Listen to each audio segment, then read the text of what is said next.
नारायणं नमस्कृत्य नरं चैव नरोत्तमं देवीं सरस्वतीं व्यासं ततो जयमुदीरयेत्। श्रीगणेशाय नमः, श्रीसरस्वत्यै नमः, श्रीवेदव्यासाय नमः। श्रीमन महर्षि वेदव्यास प्रणीत श्री महाभारत चतुर्थ खंड हम श्रवण कर रहे हैं। आज यह कर्ण पर्व है।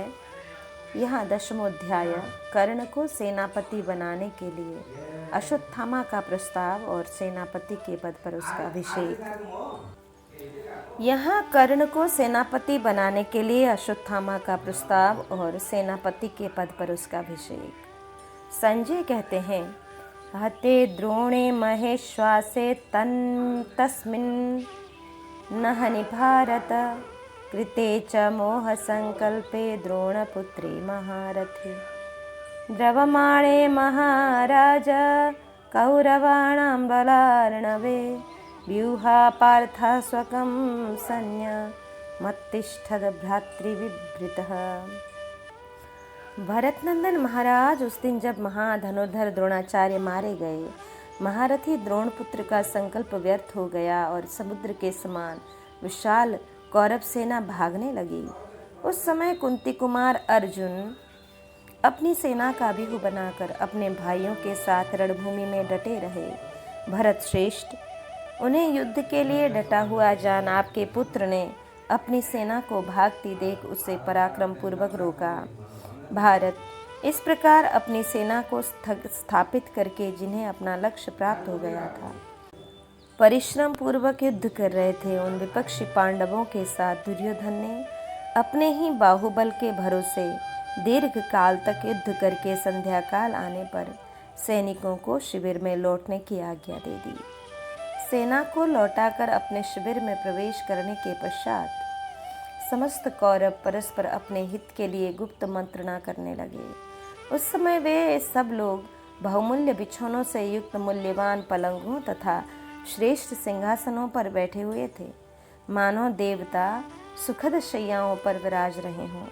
उस समय राजा दुर्योधन ने सांत्वनापूर्ण परम मधुर वाणी द्वारा उन महाधनुर्धर नरेशों को संबोधित करके यह समयोचित बात कही, बुद्धिमानों में श्रेष्ठ नरेश्वरों, तुम सब लोग शीघ्र बोलो, विलंब न करो। इस अवस्था में हम लोगों को क्या करना चाहिए और सबसे अधिक आवश्यक कर्तव्य क्या है? संजय कहते हैं, राजा दुर्योधन के ऐसा कहने पर वे सिंहासन पर बैठे हुए पुरुष सिंह नरेश युद्ध की इच्छा से नाना प्रकार की चेष्टाएं करने लगे। युद्ध में प्राणों की आहुति देने की इच्छा रखने वाले उन नरेशों की चेष्टाएं देखकर राजा दुर्योधन के प्रातःकालीन सूर्य के समान तेजस्वी मुख की ओर दृष्टिपात करके वाक्य विशारद मेधावी आचार्य पुत्र अश्वत्थामा ने यह बात कही। विद्वानों ने अभिष्ट अर्थ की सिद्धि करने वाले 4 उपाय बताए हैं। राग, राजा के प्रति सैनिकों की भक्ति, योग, साधन संपत्ति, दक्षता, उत्साह, बल एवं कौशल तथा नीति, परंतु वे सभी दैव के अधीन हैं। हमारे पक्ष में जो देवताओं के समान पराक्रमी, विश्वविख्यात महारथी, वीर, नीतिमान, साधन संपन्न, दक्ष और स्वामी के प्रति अनुरक्त थे, वे सब के सब मारे गए। तथापि हमें अपनी विजय के प्रति निराश नहीं होना चाहिए। यदि सारे कार्य उत्तम नीति के अनुसार किए जाएं, तो उनके द्वारा दैव को भी अनुकूल किया जा सकता है। अतः भारत, हम लोग सर्वगुण संपन्न नरश्रेष्ठ कर्ण का ही सेनापति के पद पर अभिषेक करेंगे और इन्हें सेनापति बनाकर हम लोग शत्रुओं को मत डालेंगे। ये अत्यंत बलवान शूरवीर, अस्त्रों के ज्ञाता, रण दुर्मद और सूर्यपुत्र यमराज के समान शत्रुओं के लिए असह्य हैं। इसलिए ये रणभूमि में हमारे विपक्षियों पर विजय पा सकते हैं। राजन, उस समय आचार्य पुत्र अश्वत्थामा के मुख से यह बात सुनकर आपके पुत्र दुर्योधन ने कर्ण के प्रति विशेष आशा बांध ली।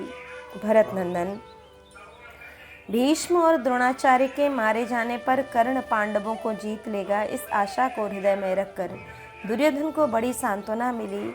महाराज, वह अश्वत्थामा के उस प्रिय वचन को सुनकर बड़ा प्रसन्न हुआ।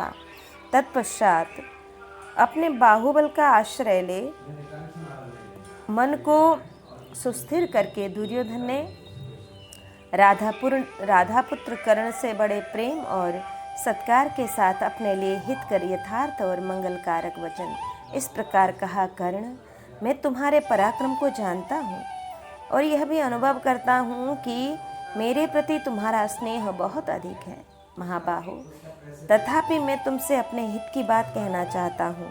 वीर, मेरी यह बात सुनकर तुम अपनी इच्छा के अनुसार जो तुम्हें अच्छा लगे वह करो। तुम बहुत बड़े बुद्धिमान तो हो ही, सदा के लिए मेरे सबसे बड़े सहारे भी हो।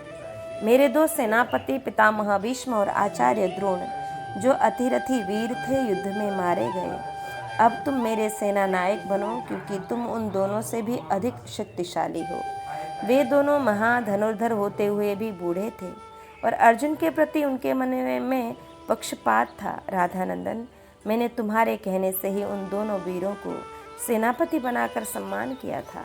तात, भीष्म ने पितामह के नाते की और दृष्टिपात करके उस महासमर में 10 दिनों तक पांडवों की रक्षा की है। उन दिनों तुमने हथियार रख दिया था, इसलिए महासमर में अर्जुन ने शिखंडी को आगे करके पितामह भीष्म को मार डाला था। पुरुष सिंह, उन महाधनुर्धर भीष्म के घायल होकर बाणसैया पर सो जाने के बाद तुम्हारे कहने से ही द्रोणाचार्य हमारी सेना के अगुआ बनाए गए थे। मेरा विश्वास है कि उन्होंने भी अपना शिष्य समझकर कुंती के पुत्रों की रक्षा की है। वे बूढ़े आचार्य भी शीघ्र ही धृष्टद्युम्न के हाथ से मारे गए।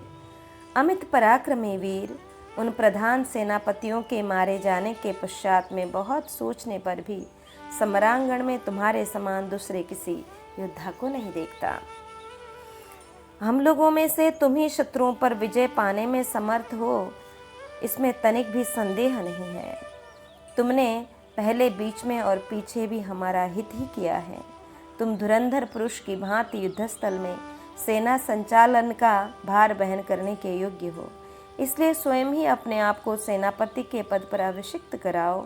जैसे अविनाशी भगवान स्कंद देवताओं की सेना का संचालन करते हैं, उसी प्रकार तुम भी धृतराष्ट्र के पुत्रों की सेना को अपने अध्यक्षता में ले लो।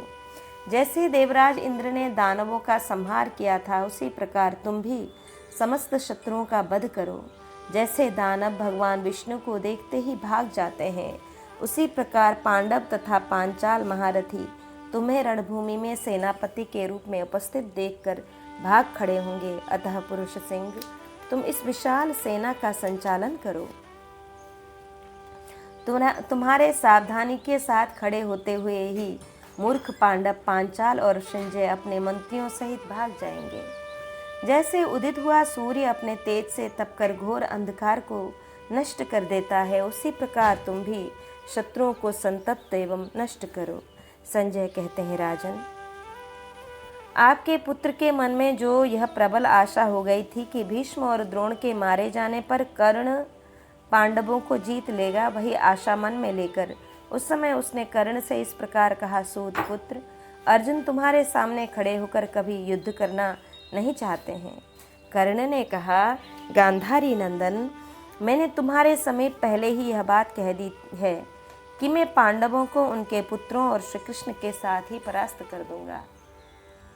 महाराज, तुम धैर्य धारण करो, मैं तुम्हारा सेनापति बनूंगा, इसमें कोई संदेह नहीं है। अब पांडवों को पराजित हुआ ही समझो।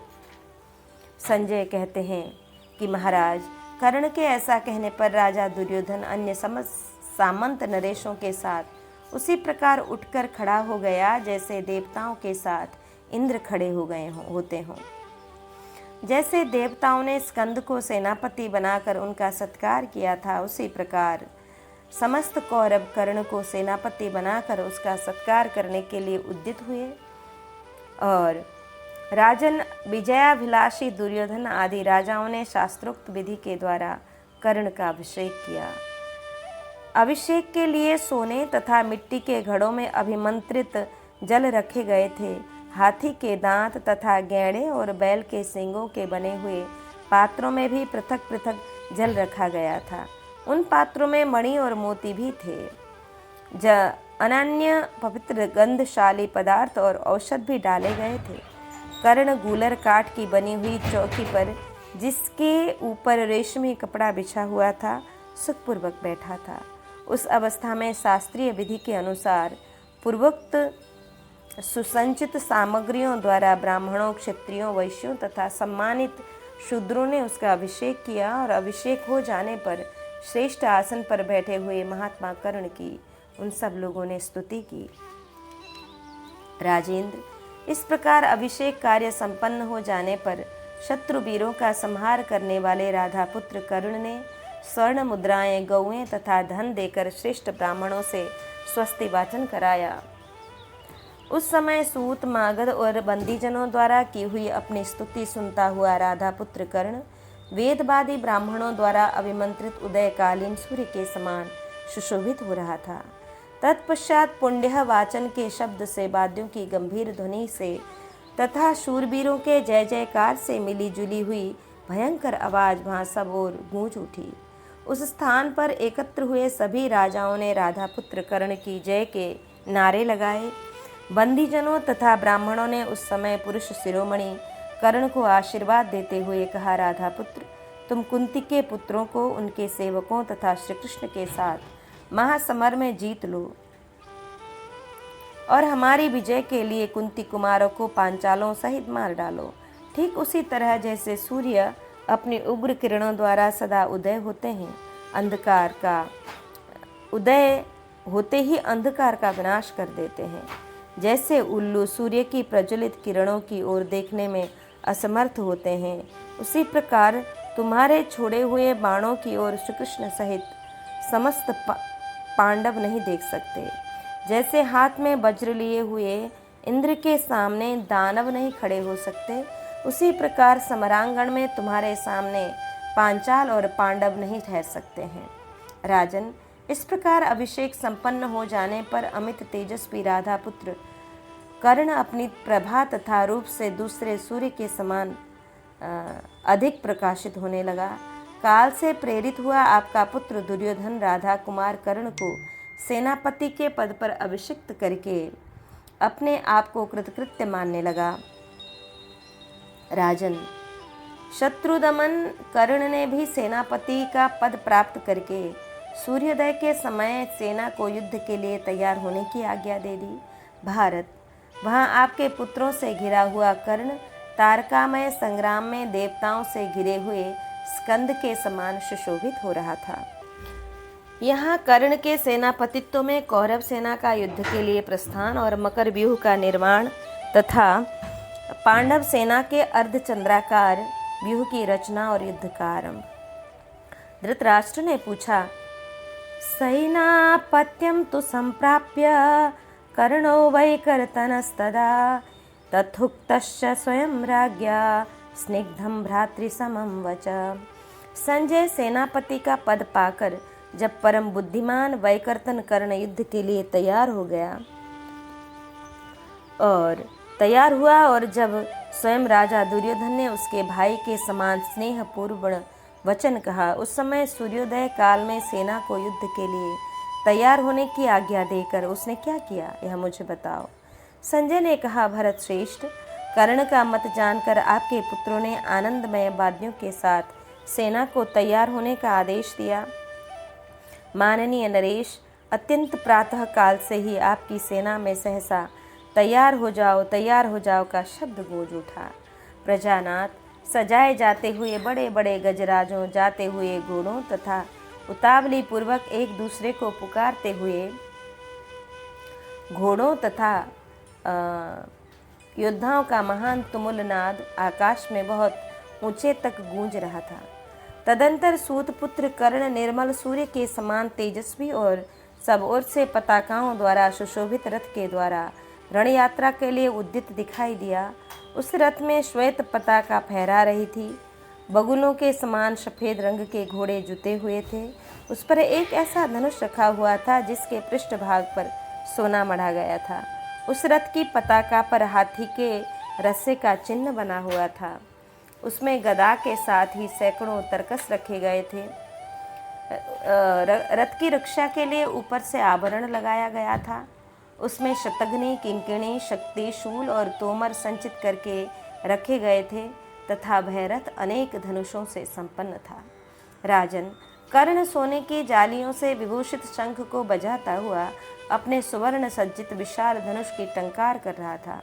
पुरुष सिंह, माननीय नरेश, रथियों में श्रेष्ठ महाधनुर्धर दुर्जय वीर कर्ण रथ पर बैठकर उदयकालीन सूर्य के समान तम दुख का अंधकार का निवारण कर रहा था। उसे देखकर कोई भी कौरव भीष्म, द्रोण तथा दूसरे महारथियों के मारे जाने के दुख को कुछ नहीं समझते थे। मान्यवर, तदंतर शंखध्वनि के द्वारा योद्धाओं को जल्दी करने का आदेश देते हुए कर्ण ने कौरवों की विशाल वाहिनी को शिविर से बाहर निकाला। तत्पश्चात शत्रुओं को संताप देने वाला महाधनुर्धर कर्ण पांडवों को जीत लेने की इच्छा से अपनी सेना का मकर व्यूह बनाकर आगे बढ़ा। राजन, उस मकर व्यूह के मुखभाग में स्वयं कर्ण खड़ा हुआ। नेत्रों के स्थान में शूरवीर शकुनी तथा महारथी उलूक खड़े किए गए। शीर्ष स्थान में द्रोण कुमार अश्वत्थामा और ग्रीवा भाग में दुर्योधन के समस्त भाई स्थित हुए।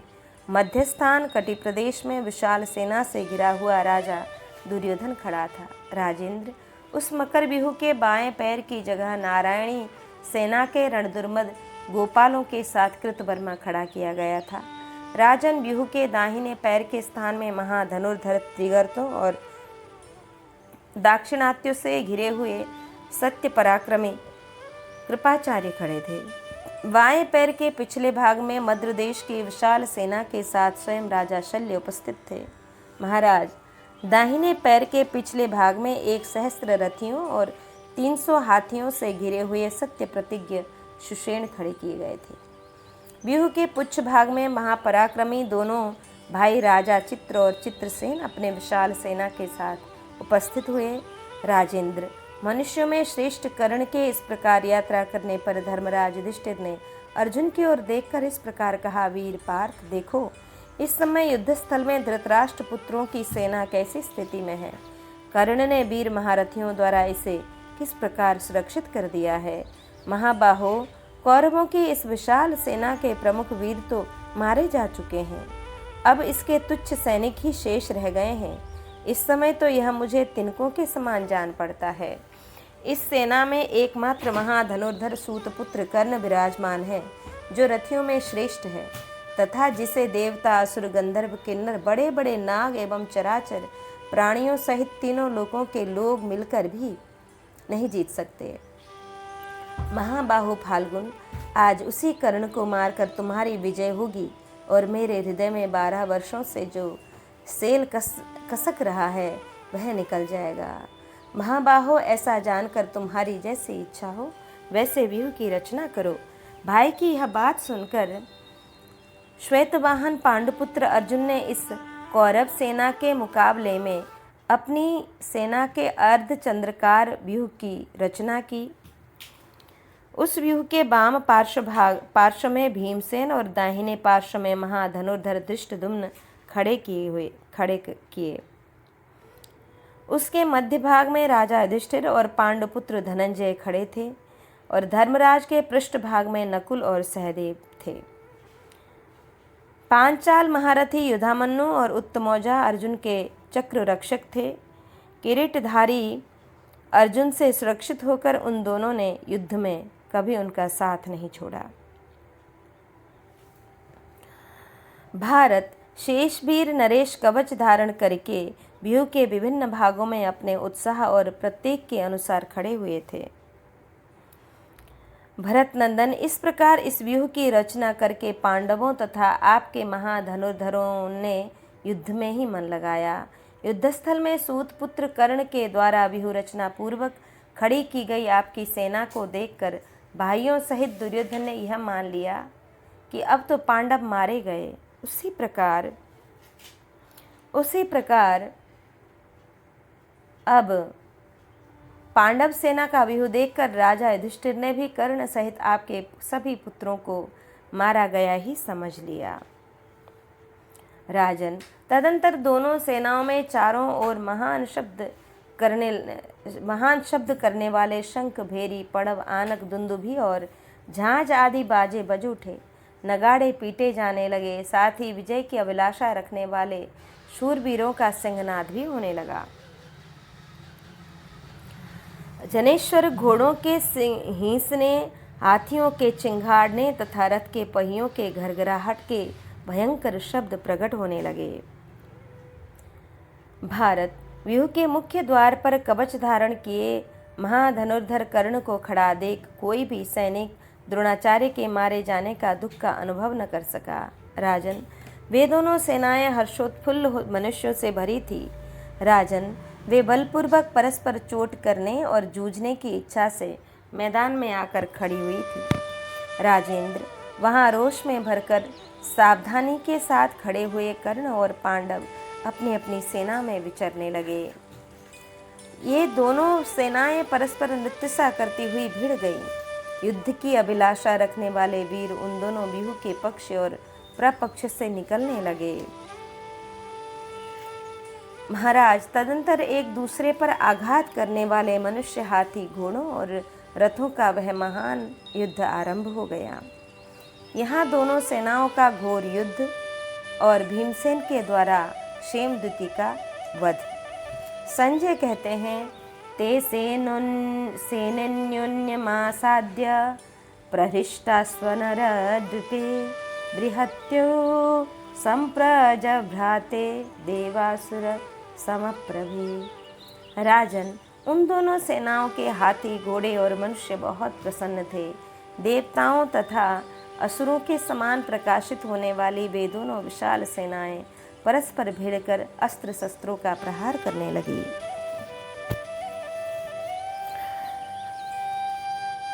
तत्पश्चात भयंकर पराक्रमी रथी, हाथी सवार, घुड़सवार और पैदल सैनिक शरीर, प्राणी और पापों का विनाश करने वाले घोर प्रहार बड़े जोर जोर से करने लगी। मनुष्यों में सिंह के समान पराक्रमी वीरों ने विपक्षी पुरुषों सिंहों के मस्तकों को काट काट कर उनके द्वारा धरती को पाटने लगे। उनके वे मस्तक पूर्ण चंद्रमा और सूर्य के समान कांतिमान तथा कमलों के समान सुगंधित थे। अर्धचंद्रकार भल्ल, शुरप्र, खड्ग, पट्टिश और फरसों द्वारा वे योद्धाओं के मस्तक काटने लगे। हृष्टपुष्ट और लंबी भुजाओं वाले वीरों ने हृष्टपुष्ट और लंबी बाहों वाले योद्धाओं की बाहें पृथ्वी पर काट गिराई। वे भुजाएं आयुधों और अंगदों सहित शोभा पा रही थीं। जिनके तलवे और अंगुलियां लाल रंग की थीं, उन तड़पती हुई भुजाओं से रणभूमि की वैसी शोभा हो रही थी मानो वहां गरुड़ के गिराए हुए भयंकर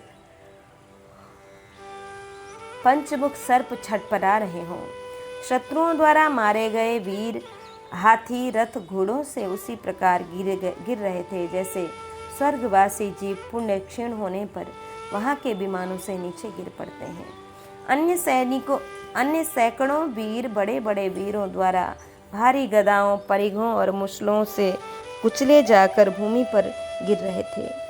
उस भारी घमासान युद्ध में रथों ने रथों को मत डाला, मतवाले हाथियों ने मदमत्त गजराजों को धराशायी कर दिया और घुड़सवारों ने घुड़सवारों को कुचल डाला। रथियों द्वारा मारे गए पैदल मनुष्य, हाथियों द्वारा कुचले गए रथ और रथी, पैदलों द्वारा मारे गए घुड़सवार और घुड़सवारों द्वारा काल के गाल में भेजे गए पैदल सिपाही उस युद्ध भूमि में सो रहे थे। गजों और गजारोहियों ने रथियों, घुड़सवारों और पैदलों को मार गिराया। पैदलों ने रथियों, घुड़सवारों और हाथी सवारों को धराशायी कर दिया।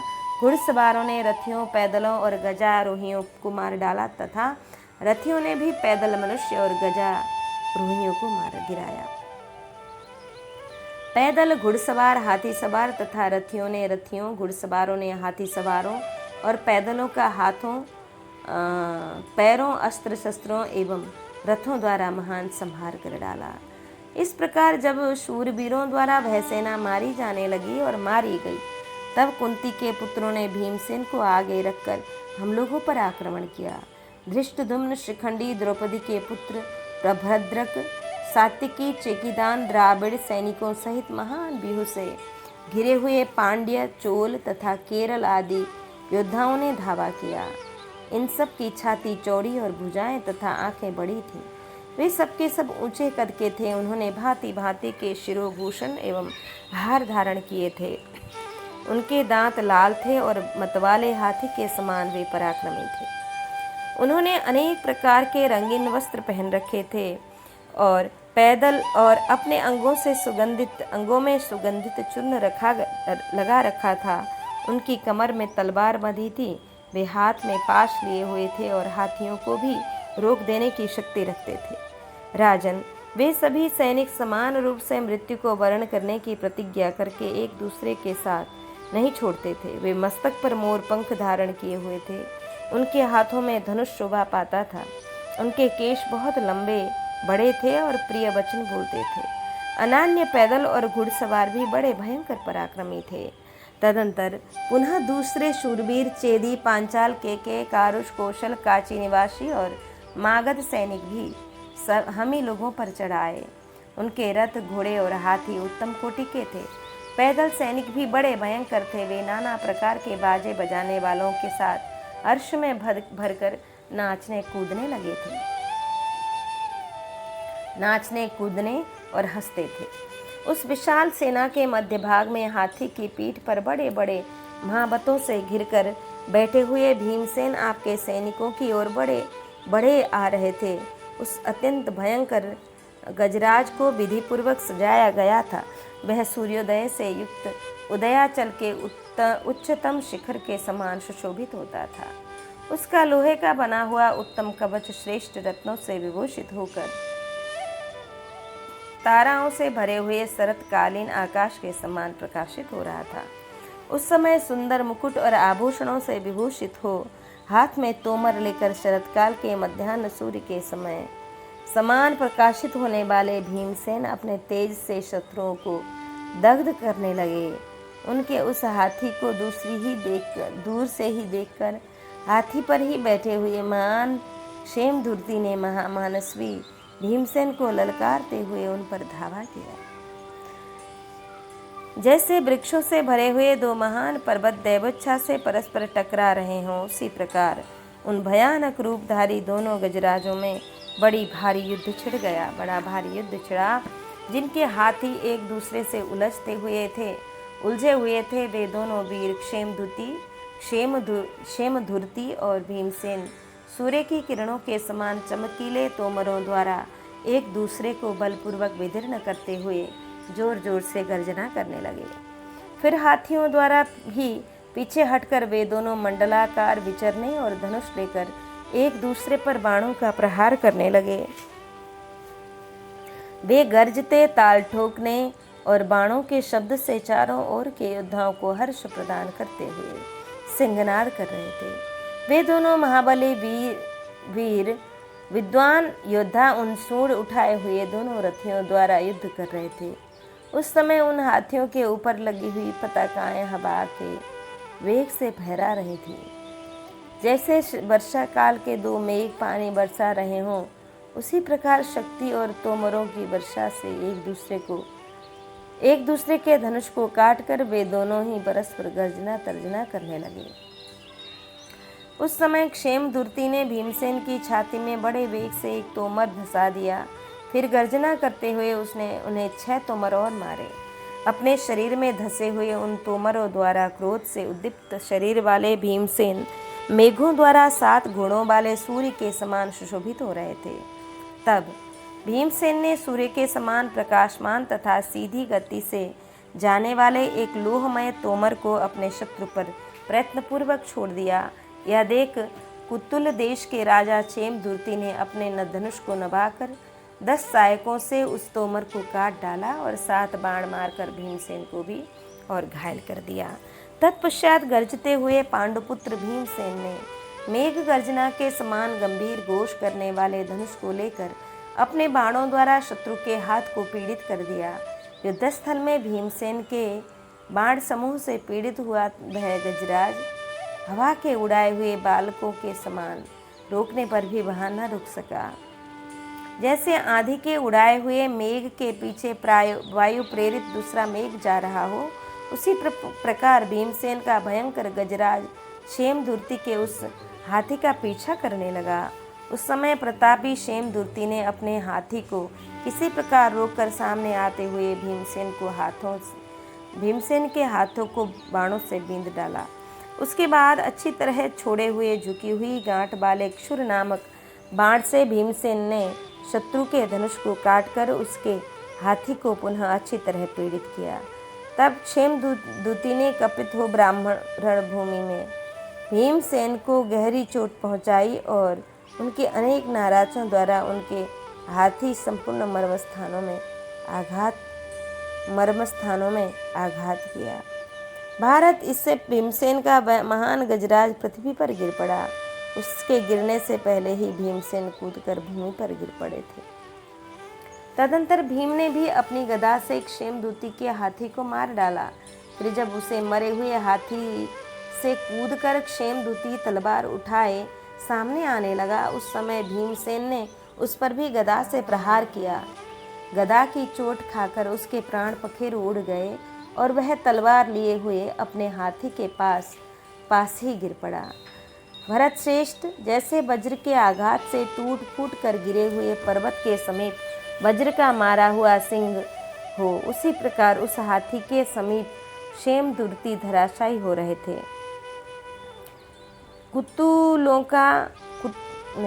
कुलूतों का यश बढ़ाने वाले राजा क्षेमदूर्ति को उस समय मारा गया देख आपकी सेना व्यथित होकर भागने लगी। दोनों सेनाओं का परस्पर घोर युद्ध तथा सात्यकी के द्वारा विंद और अनुविंद का वध। संजय कहते हैं, ततः कर्णो महेश्वासः पांडवानामनीकिनं जघान समरे शूरा सरय सन्नत पर्वभीर। राजन, तत्पश्चात महाधनुर्धर शूरवीर कर्ण ने झुकी हुई गांठ वाले बाणों द्वारा समरांगण में पांडव सेना का संहार आरंभ किया। राजन, इसी प्रकार क्रोध में भरे हुए महारथी पांडव भी कर्ण के सामने ही आपके बेटे की सेना का विनाश करने लगे। महाराज, कर्ण के नाराज कारीगरों द्वारा धोकर साफ किए गए थे, इसलिए सूर्य की किरणों के समान चमक रहे थे। उनके द्वारा वह भी रणभूमि में पांडव सेना का वध करने लगे। भरत नंदन, वहाँ कर्ण के चलाए हुए नाराजों की मार खाकर झुंड के झुंड हाथी चिंगाड़ने, पीड़ा से कराहने, मलिन होने और दसों दिशाओं में चक्कर काटने लगे। माननीय नरेश, सूत पुत्र के द्वारा उस महासमर में जब अपनी सेना मारी जाने लगी, तब नकुल ने तुरंत ही कर्ण पर धावा किया। भीमसेन ने दुष्कर कर्म करते हुए अश्वत्थामा को तथा सात्यकी ने केके देशीय विंद और अनुविंद को रोका। सामने आते हुए श्रुतकर्मा को राजा चित्रसेन ने रोका तथा प्रतिबिंद ने विचित्र ध्वज और धनुष वाले चित्र का सामना किया।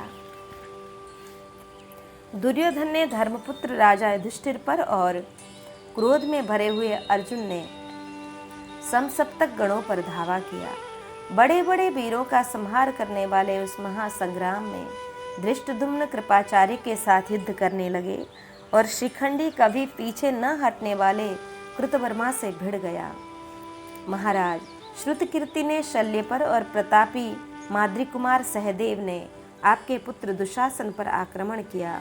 भरत नंदन, के राजकुमार विंद और अनुविंद ने युद्ध में चमकीले बाणों की वर्षा करके सात्यकी को और सात्यकी ने दोनों के राजकुमारों को आच्छादित कर दिया। जैसे विशाल वन में दो हाथी अपने विरोधी हाथी पर दोनों दांतों से प्रहार करते हों, उसी प्रकार वे दोनों वीर भ्राता विंद और अनुविंद सात्यकी की छाती में गहरी चोट पहुंचाने लगे। राजन, उन दोनों के कवच बाणों से छिन्न भिन्न हो गए थे, तो भी उन दोनों भाइयों ने रणभूमि में सत्यकर्मा सात्यकी को बाणों से घायल कर दिया। महाराज, भरत नंदन, सात्यकी ने हंसते हंसते संपूर्ण दिशाओं को अपने बाणों की वर्षा से आच्छादित करके उन दोनों भाइयों को रोक दिया। सात्यकी की बाण वर्षा से रोके जाते हुए उन दोनों राजकुमारों ने तुरंत ही उनके रथ को बाणों से आच्छादित कर दिया। तब महायशस्वी सात्यकी ने अपने तीखे बाणों से उन दोनों के विचित्र धनुषों को काटकर उन्हें युद्धस्थल में आगे बढ़ने से रोक दिया। फिर वे दोनों भाई दूसरे विचित्र धनुष और उत्तम बाण लेकर सात्यकी को आच्छादित करते हुए सुंदर एवं शीघ्र गति से सबोर विचरने लगे। उन दोनों के छोड़े हुए स्वर्णभूषित महान बाण, जो कंक और मोर पंखों से सुशोभित थे, संपूर्ण दिशाओं को प्रकाशित करते हुए गिरने लगे।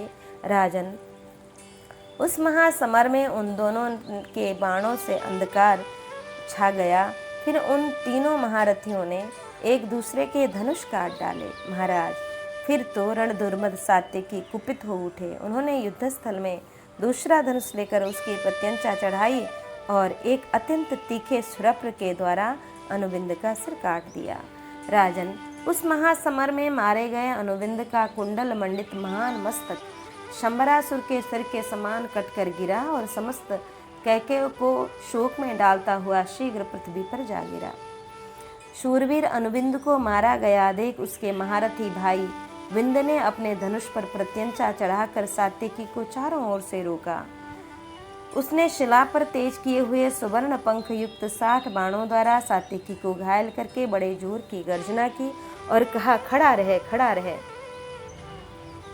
तदंतर केकय महारथी विंद ने तुरंत ही सात्यकी की दोनों भुजाओं और छाती में कई हजार बाण मारे। राजन, उन बाणों से समरांगण में सत्य पराक्रमी सात्यकी के सारे अंग छत बिछत हो लहूलुहान हो गए और वे खिले हुए पलाश के समान सुशोभित होने लगे। महामना केकय बिंद के द्वारा समरांगण में घायल हुए सात्यकी ने हंसते हुए से 25 बाण मारकर केकय को भी घायल कर दिया। उन दोनों महारथियों ने युद्धस्थल में एक दूसरे के सुंदर धनुष काट कर तुरंत ही सारथी और घोड़े भी मार डाले। फिर वे सुंदर भुजाओं वाले दोनों वीर रथहीन होकर 100 चंद्राकार चिन्हों से युक्त ढाल और तलवार लिए खड्ग युद्ध के लिए उद्यत हो युद्धस्थल में एक दूसरे के सामने आए। जैसे देवासुर संग्राम में महाबली इंद्र और जंभासुर शोभा पाते थे, उस प्रकार युद्ध के उस महान रंगस्थल में उत्तम खड्ग धारण किए हुए वे दोनों योद्धा सुशोभित हो रहे थे। उस महासमर में मंडलाकार विचरते और पैंतरे दिखाते वे दोनों वीर तुरंत ही एक दूसरे के समीप आ गए। फिर वे एक दूसरे के वध के लिए भारी यत्न करने लगे। तदंतर सात्यकी ने विंद की ढाल के 2 टुकड़े कर दिए। इस प्रकार राजकुमार विंद ने भी सात्यकी का ढाल टूक टूक कर दिया। सैकड़ों तारक चिन्हों से भरी हुई सात्यकी की ढाल काट कर विंदगत और प्रत्यागत आदि पैतरे बदलने लगा। युद्ध के उस महान रंगस्थल में श्रेष्ठ खड्ग धारण करके विचरते हुए विंद को सात्यकी ने तिरछे हाथ से शीघ्रतापूर्वक काट डाला। राजन, इस प्रकार महायुद्ध में 2 टुकड़ों में कटा हुआ कवच सहित महाधनुर्धर केकय राज वज्र के मारे हुए पर्वत के समान गिर पड़ा। रथियों में श्रेष्ठ शत्रु दमन रणशूर सात्यकी विंद का वध करके तुरंत ही युधामन्यु के रथ पर चढ़ाए। तत्पश्चात विधिपूर्वक सजाकर लाए हुए दूसरे रथ पर आरूढ़ हो सात्यकी अपने बाणों द्वारा केकयों की विशाल सेना का संहार करने लगे। समरभूमि में मारी जाती हुई केकयों की वह विशाल सेना रण में शत्रु को त्याग कर 10 दिशाओं में भाग चली।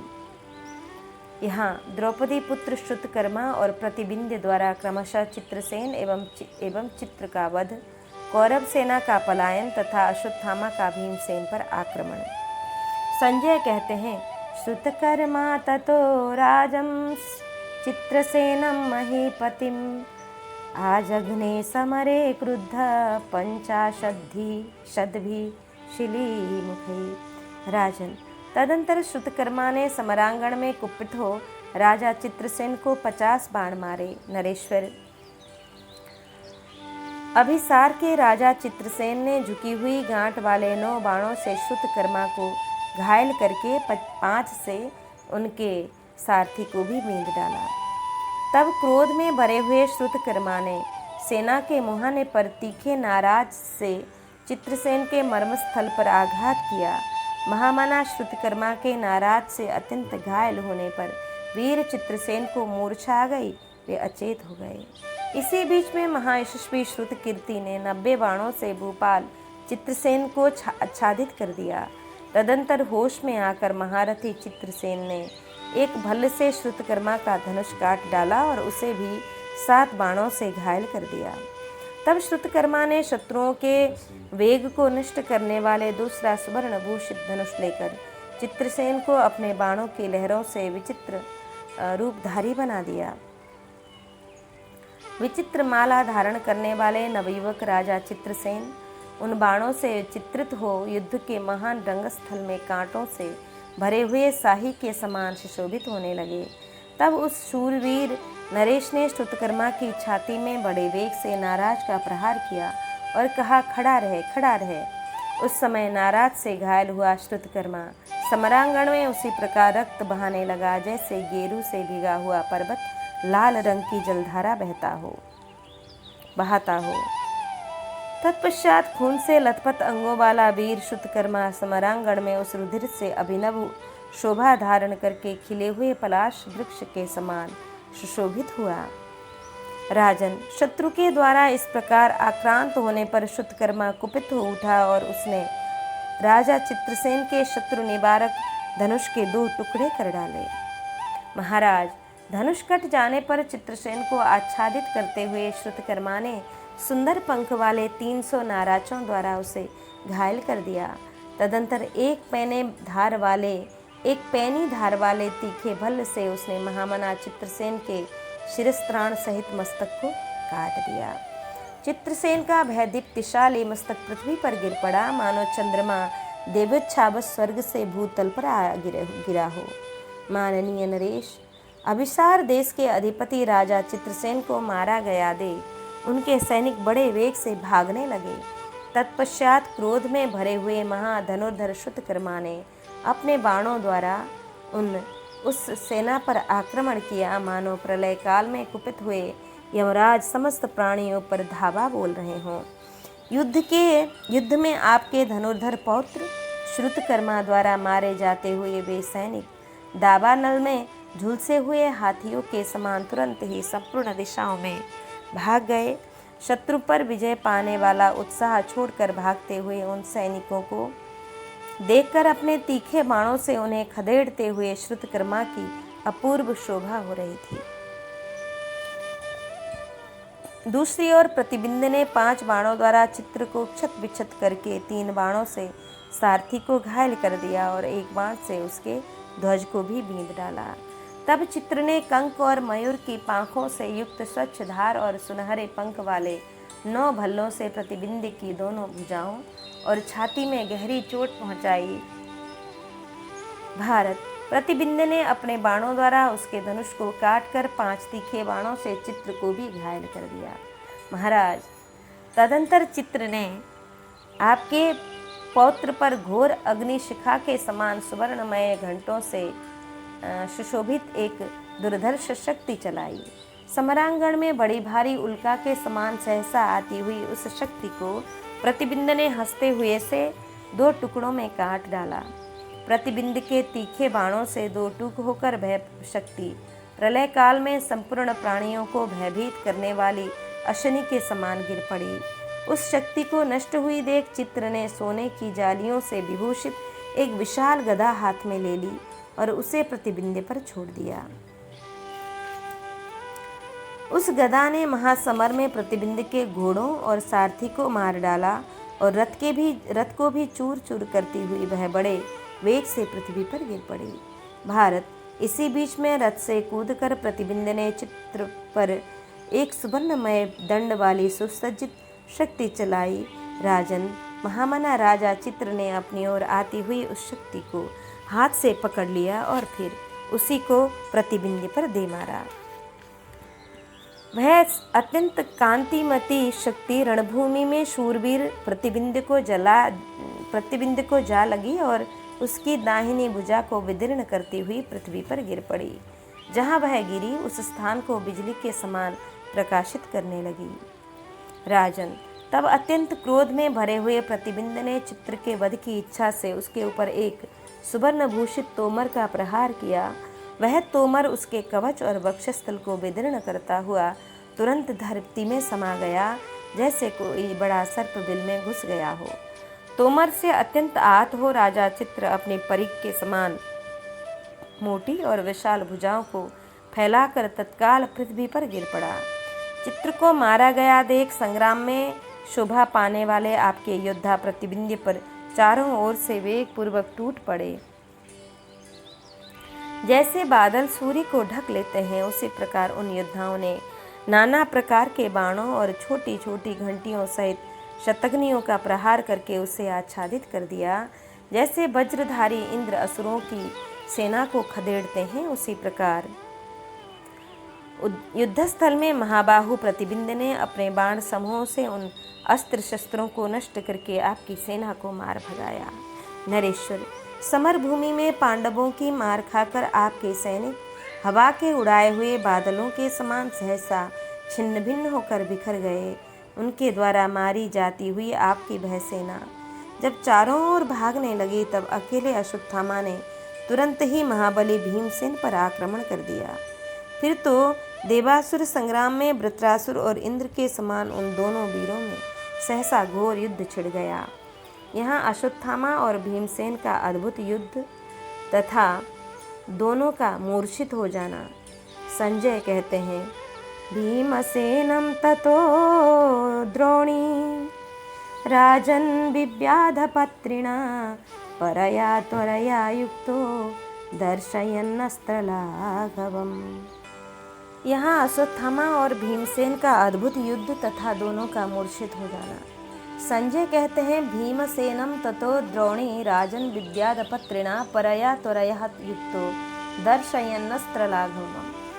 राजन तथा द्रोण कुमार अश्वत्थामा ने बड़ी उतावली के साथ अस्त्र चलाने में अपनी फुर्ती दिखाते हुए एक बाण से भीमसेन को बींध डाला और फिर शीघ्रता पूर्वक हाथ चलाने वाले कुशल योद्धा के समान मर्मज्ञ अश्वत्थामा ने भीमसेन के सारे मर्म स्थानों को लक्ष्य करके पुनः उन पर 90 तीखों बाणों का प्रहार किया।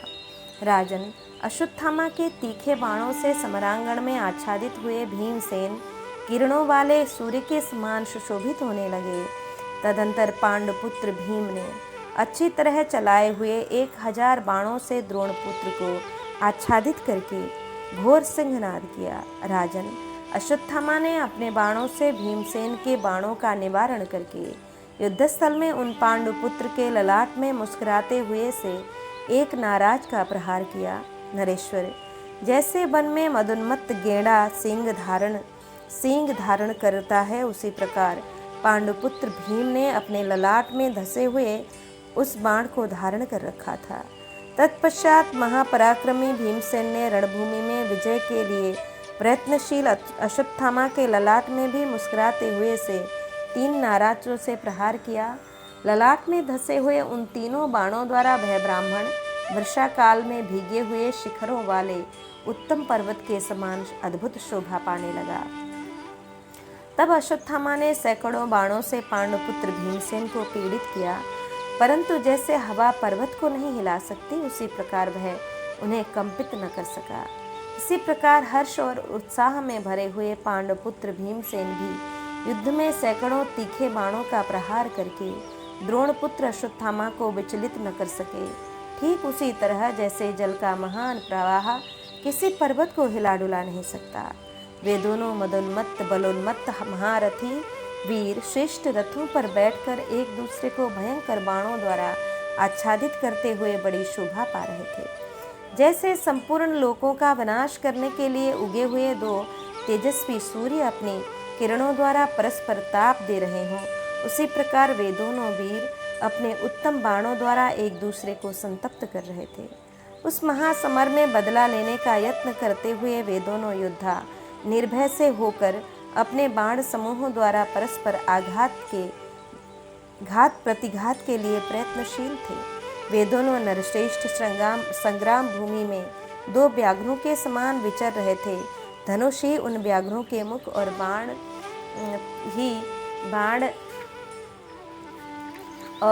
ही उनकी दाढ़ें थीं। वे दोनों ही दुर्धर्ष एवं भयंकर प्रतीत होते थे।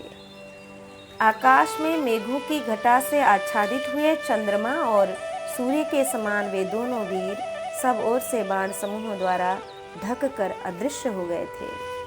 फिर 2 ही घड़ी में मेघों के आवरण से मुक्त हुए मंगल और बुध नामक ग्रहों के समान वे दोनों शत्रु दमन वीर एक दूसरे के बाणों को नष्ट करके प्रकाशित होने लगे।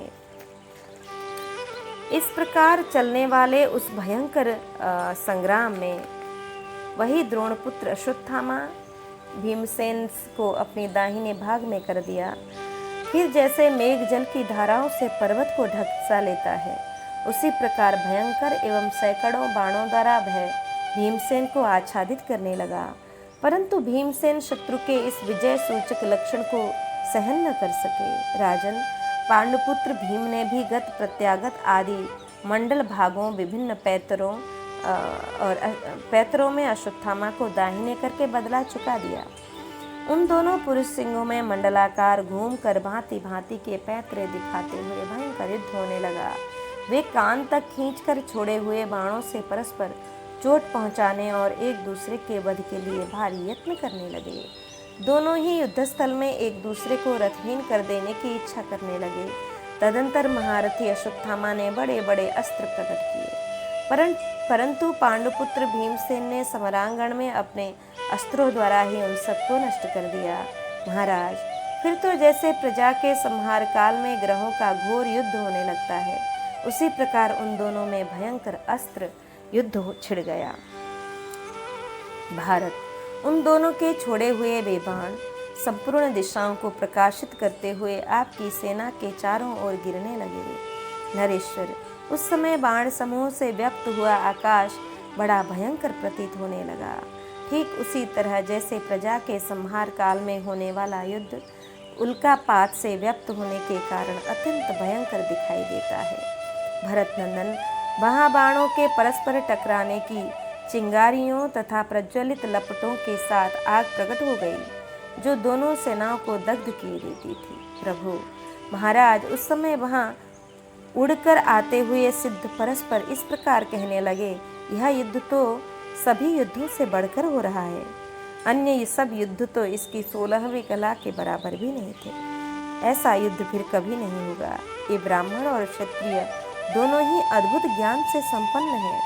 भयंकर पराक्रम दिखाने वाले ये दोनों योद्धा अद्भुत शौर्यशाली हैं। अहो, भीमसेन का बल भयंकर है, इनका अस्त्र ज्ञान अद्भुत है। अहो, इनके वीर्य की सारता विलक्षण है। इन दोनों का युद्ध सौंदर्य आश्चर्यजनक है। ये दोनों समरांगण में कालांतक एवं यम के समान जान पड़ते हैं। ये भयंकर रूपधारी दोनों पुरुष सिंह रणभूमि में 2 रुद्र और 2 सूर्य अथवा 2 यमराज के समान प्रकट हुए हैं। इस प्रकार सिद्धों की बातें वहाँ बारंबार सुनाई देती थी। आकाश में एकत्र हुए देवताओं का सिंहनाद भी प्रकट हो रहा था। रणभूमि में उन दोनों के अद्भुत एवं अचिंत कर्म को देखकर सिद्धों और चारणों के समूह को बड़ा विस्मय हो रहा था। उस समय देवता, सिद्ध और महर्षिगण उन दोनों की प्रशंसा करते हुए कहने लगे, महाबाहु द्रोण कुमार, तुम्हें साधुवाद। भीमसेन, तुम्हारे लिए भी साधुवाद। राजन, परस्पर अपराध करने वाले दोनों शूरवीर समरांगण में क्रोध से आंखें फाड़ फाड़ कर एक दूसरे की ओर देख रहे थे। क्रोध से उन दोनों की आंखें लाल हो गई थी। क्रोध से उनके होंठ फड़क रहे थे और क्रोध से ही वे होंठ चबाते एवं दांत पीसते थे। वे दोनों महारथी धनुष रूपी विद्युत से प्रकाशित होने वाले मेघ के समान हो बाण रूपी जल धारण करते थे और समरांगण में बाण वर्षा करके एक दूसरे को ढक देते थे। वे उस महासमर में परस्पर के ध्वज, सारथी और घोड़ों को मीद कर एक दूसरे को क्षत विक्षत कर रहे थे। महाराज, तदंतर उस महासमर में कुपित हो उन दोनों ने एक दूसरे के वध की इच्छा से तुरंत 2 बाण लेकर चलाए। राजेंद्र, वे दोनों बाण सेना के मुहाने पर चमक उठे। उन दोनों का वेग वज्र के समान था। उन दुर्जय बाणों ने दोनों के पास पहुंचकर उन्हें घायल कर दिया।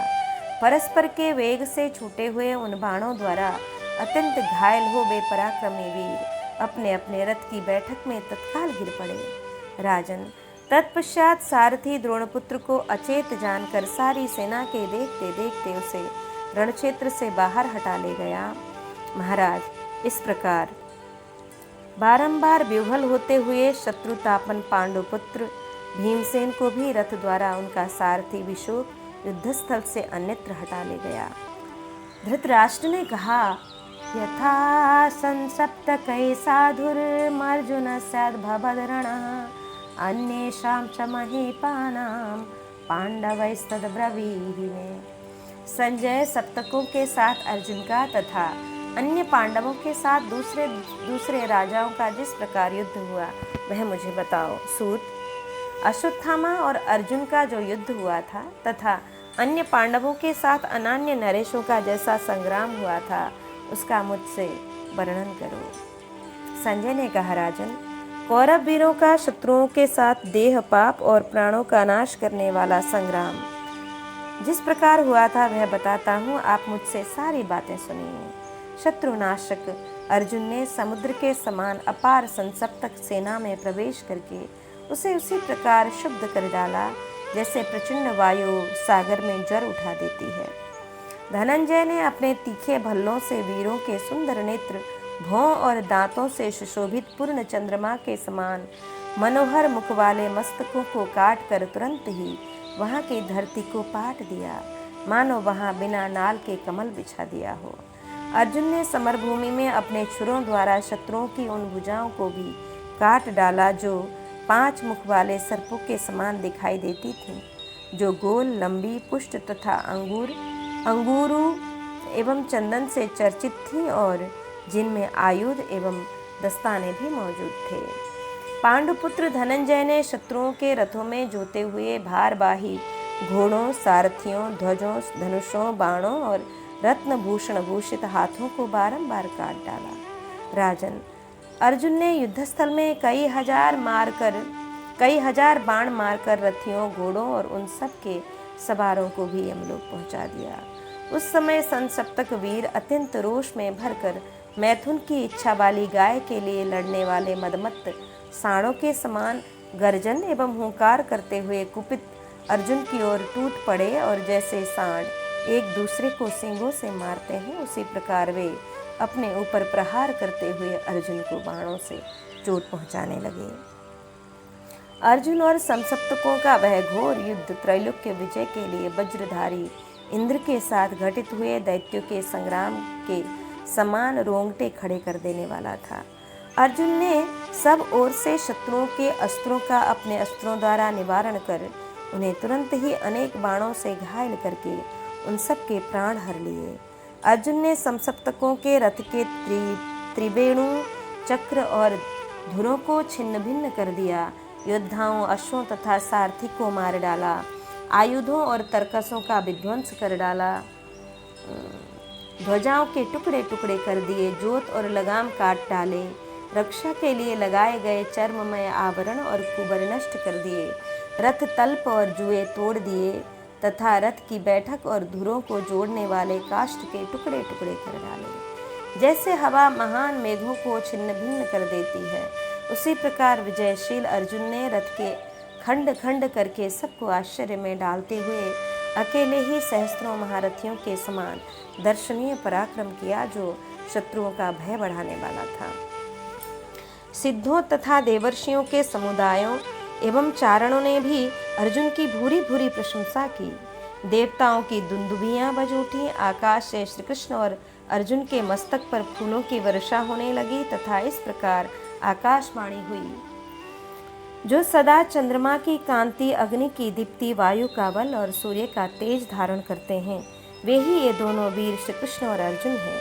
एक ही रथ पर बैठे हुए ये दोनों वीर ब्रह्मा तथा भगवान शंकर के समान सर्वथा अजेय हैं। ये ही संपूर्ण भूतों में सर्वश्रेष्ठ वीर नर और नारायण हैं। भरत नंदन यह महान आश्चर्य की बात देख और सुनकर अश्वत्थामा ने सावधान हो रणभूमि में श्री कृष्ण और अर्जुन पर धावा किया। तदंतर शत्रुनाशक बाणों का प्रहार करते हुए पांडुपुत्र अर्जुन को बाणयुक्त हाथ से बुलाकर अश्वत्थामा ने हंसते हुए से कहा, वीर, यदि तुम मुझे यहाँ आया हुआ पूजनीय अतिथि मानो तो सब प्रकार से आज युद्ध के द्वारा मेरा आतिथ्य सत्कार करो। आचार्य पुत्र के द्वारा इस प्रकार युद्ध की इच्छा से बुलाए जाने पर अर्जुन ने अपना अहोभाग्य माना और भगवान श्री कृष्ण से इस प्रकार कहा, माधव, एक और तो मुझे समसप्तकों का वध करना है, दूसरी ओर द्रोण कुमार अश्वत्थामा युद्ध के लिए मेरा आवाहन कर रहा है। अतः यहाँ मेरे लिए जो पहले कर्तव्य प्राप्त हो उसे मुझे बताएं। यदि आप ठीक समझें तो पहले उठकर अश्वत्थामा को ही आतिथ्य ग्रहण करने का अवसर दिया जाए। अर्जुन के ऐसा कहने पर श्री कृष्ण ने उन्हें विजयशील रथ के द्वारा द्रोण कुमार के निकट पहुंचा दिया, ठीक वैसे ही जैसे वैदिक विधि से आवाहित इंद्र देवता को वायुदेव यज्ञ में पहुंचा देते हैं। तत्पश्चात भगवान श्री कृष्ण ने एकाग्रचित्त द्रोण कुमार को संबोधित करके कहा, अश्वत्थामन, स्थिर होकर शीघ्रता पूर्वक प्रहार करो और अपने ऊपर किए गए प्रहार को सहन करो, क्योंकि स्वामी के आश्रित रहकर जीवन निर्वाह करने वाले पुरुषों के लिए अपने रक्षक के अन्न को सफल करने का यही अवसर आया है। ब्राह्मणों का विवाद सूक्ष्म बुद्धि के द्वारा साध्य होता है, परंतु क्षत्रियों की जय पराजय स्थूल अस्त्रों द्वारा संपन्न होती है। तुम मोहवश अर्जुन से जिस दिव्य सत्कार की प्रार्थना कर रहे हो उसे पाने की इच्छा से आज तुम स्थिर होकर पांडुपुत्र धनंजय के साथ युद्ध करो। भगवान श्री कृष्ण के ऐसा कहने पर द्विजश्रेष्ठ अश्वत्थामा ने बहुत अच्छा कहकर केशव को 60 और अर्जुन को 3 बाणों से घायल कर दिया। तब अर्जुन ने अत्यंत कुपित होकर 3 बाणों से अश्वत्थामा का धनुष काट दिया, परंतु द्रोण कुमार ने उससे भी भयंकर दूसरा धनुष हाथ में ले लिया। उसके पलक मारते मारते उस धनुष पर प्रत्यंचा चढ़ाकर अर्जुन और श्री कृष्ण को बींध डाला। श्री कृष्ण को 300 और अर्जुन को 1000 बाण मारे। तदंतर द्रोण कुमार अश्वत्थामा ने प्रयत्न पूर्वक अर्जुन को युद्धस्थल में स्तंभित करके उसके ऊपर हजारों लाखों और अरबों बाणों की वर्षा आरंभ कर दी। मान्यवर, उस समय वेदवादी अश्वत्थामा के तरकस धनुष प्रत्यंचा बाह हाथ छाती मुख नाक आँख कान सिर भिन्न भिन्न अंग रोम कवच रथ और ध्वजों से भी बाण निकल रहे थे। इस प्रकार बाणों के महान समुदाय से श्री कृष्ण और अर्जुन को घायल करके आनंदित हुआ द्रोण कुमार महान मेघों के गंभीर घोष के समान गर्जना करने लगा। महाराज, अश्वत्थामा के धनुष से छूटकर सब ओर गिरने वाले उन बाणों द्वारा रथ पर बैठे हुए श्री कृष्ण और अर्जुन दोनों ढक गए। तत्पश्चात प्रतापी भरद्वाज कुलनंदन अश्वत्थामा ने सैकड़ों तीखे बाणों से रणभूमि में श्री कृष्ण और अर्जुन दोनों को निश्चेष्ट कर दिया। चराचर की रक्षा करने वाले उन दोनों महापुरुषों को बाणों द्वारा आच्छादित देख समस्त स्थावर जंगम जगत में हाहाकार मच गया। सिद्ध और चारणों के समुदाय सब ओर से वहां आ पहुंचे और बोले, आज तीनों लोकों का मंगल हो। राजन, मैंने इससे पहले अश्वत्थामा का वैसा पराक्रम नहीं देखा था जैसा कि रणभूमि में श्री कृष्ण और अर्जुन को आच्छादित करते समय प्रकट हुआ था। नरेश्वर, रणभूमि में द्रोण कुमार के धनुष की टंकार बड़े बड़े रथियों को भयभीत करने वाली थी। दहाड़ते हुए सिंह के समान उसके शब्दों को मैंने बहुत बार सुना था।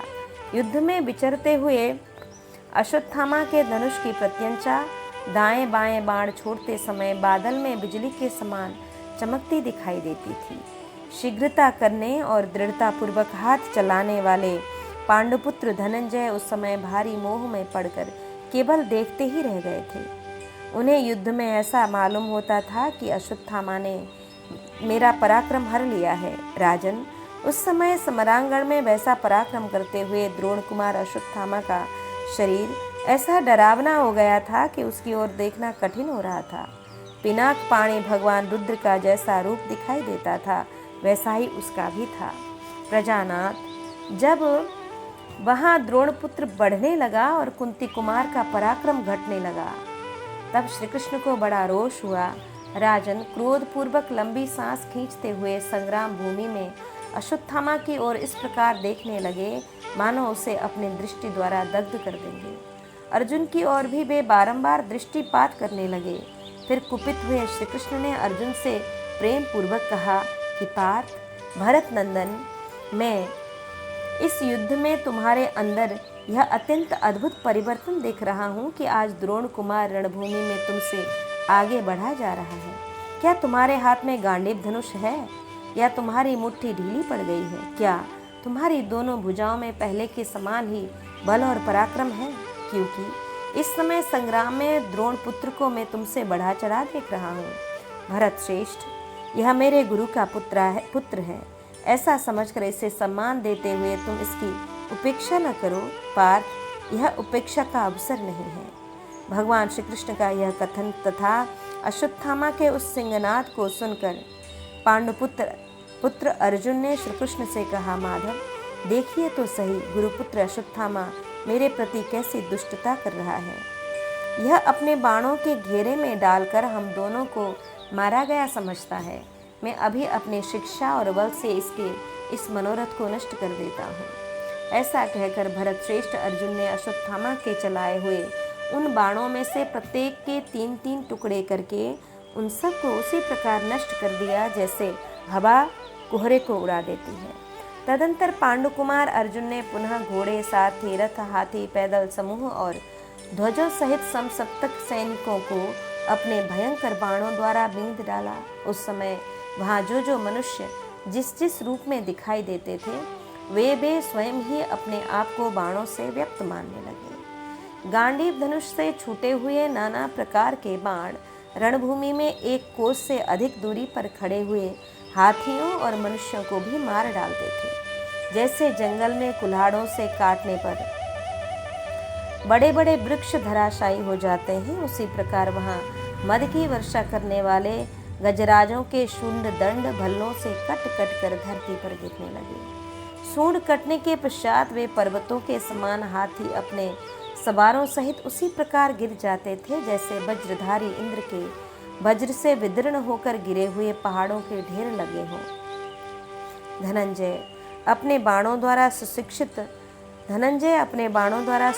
घोड़ों से जुते हुए रणदुर्मद रथियों की सवारी में आए हुए एवं गंधर्व नगर के समान आकार वाले सुसज्जित रथों के टुकड़े टुकड़े करते हुए शत्रुओं पर बाण बरसाते और सजे सजाए घुड़सवारों एवं पैदलों को भी मार गिराते थे।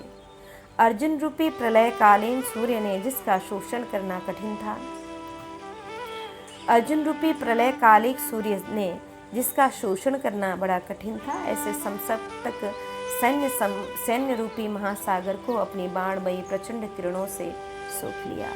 जैसे वज्रधारी इंद्र ने पर्वतों को विदीर्ण कर लिया था, उसी प्रकार अर्जुन ने महान वेगशाली वज्रतुल्य नाराजों द्वारा अश्वत्थामा रूपी महान शैल को पुनः वेदना आरंभ कर दिया। तब क्रोध में भरा हुआ आचार्य पुत्र सारथी श्री कृष्ण सहित अर्जुन के साथ युद्ध करने की इच्छा से बाणों द्वारा उनके सामने उपस्थित हुआ, परंतु कुंती कुमार अर्जुन ने उसके सभी बाण काट गिराए।